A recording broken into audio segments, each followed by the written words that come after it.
Howdy partners, this is Edward Jones doing another video.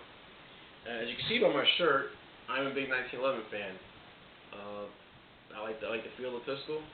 This is my own 1911. This is a Springfield Armory GI 45. It's plain Jane parkerized finish. Standard low profile sights. Backlight grips. Nothing fancy. And that's the way I like it. I'm not really into too much flashy stuff. But over the weekend, something did catch my eye, and I'll show it here. I'll show it to you right now. This is my first wheel gun, my first revolver. It's a Smith & Wesson model 681. This has a 4-inch barrel, full underlug for better control. It's chambered in .357 Magnum and 30, as well as .38 Special, of course. Double and single action. I'll demonstrate. This is single action and double action. It's a very smooth trigger pull. I just got done cleaning it. I went to the range today to test it out, and I gotta say I'm actually impressed with myself because since I'm always shooting auto pistols, I don't really get a chance to shoot many revolvers. But I gotta say, shooting .38 Special and .357 Magnum, I was very accurate with this pistol. Albeit I shot from a distance of 7 yards and 15 yards. I was very comfortable shooting this handgun. It fits well in my hand. I do well with this isosceles stance. With 1911, I do better with Weaver stance. With this pistol, there's very little. From my experience, very little recoil. Of course, when I'm shooting .38 Special, especially with the added weight, it came in handy. Keeping the muzzle on target and keeping my sights lined up. When I shoot .357 Magnum, I didn't lose control of the handgun. It stayed in my hand. It fit well. I'll show you my target paper in a few minutes.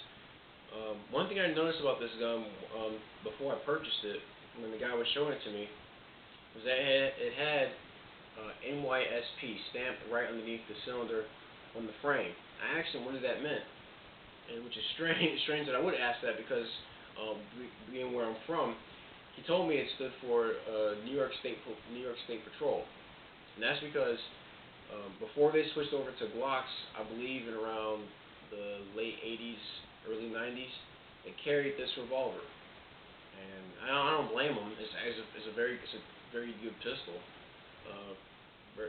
Seems to be very strong. This one's used. I asked him how do you get a hold of it. He said, well, the officer who, when they were doing the switch, he decided to purchase this and kept it in his own collection. And then I guess when he outgrew it, I suppose, he sold it to the man who I bought it from, and he traded it for something else. And then now it's in my possession. Came with a holster, which I'm currently wearing right now. I want to wear it, at the range, around the house, at work. I have it right here with me.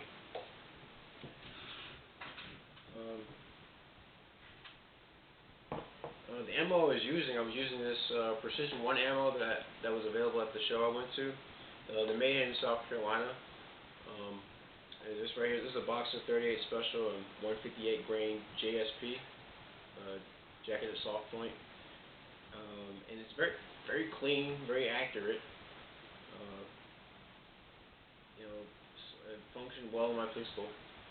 I used them before for my 1911, and I enjoyed it. I bought some more on the same day. Actually, the day after I went to the show again. I bought some ammo for this revolver, and I bought some more ammo for my 1911. This is my target. You see this midsection right here was me shooting the .357 Magnum. I was using a combination of 125 grain .357 Magnum by Precision 1 and this .38 Special 158 grain JSP. And at 7 yards, I kept a pretty consistent. I would say, for my first time shooting this, I kept a pretty good groove. Then I did move the target paper out to 15 yards away from me. I was in an indoor range, and I got from alternating between just single-handed right-hand shooting and using the isosceles stance. I was able to, keep a pretty consistent group. Right here, if you can see it on the camera, okay, so you can see it.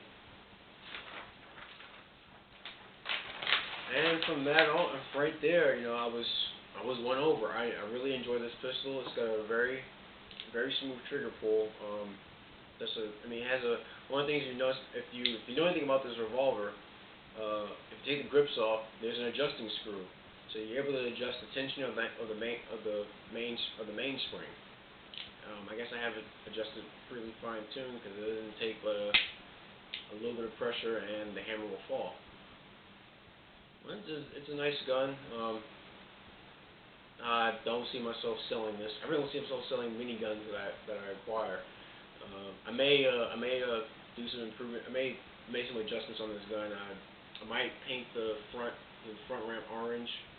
I may or may not do that. I was able to, keep consistent shots, with it the way it is in an indoor range, mind you, where it's pretty dark. But this gun's very comfortable in my hands. Not that I'm gonna toss aside the old workhorse. I really enjoy this pistol. But I will say that my collection now is a new member of the family. I'm Edward Jones. This is my new .357 Magnum, Smith & Wesson 681 revolver. And thank you for watching my video.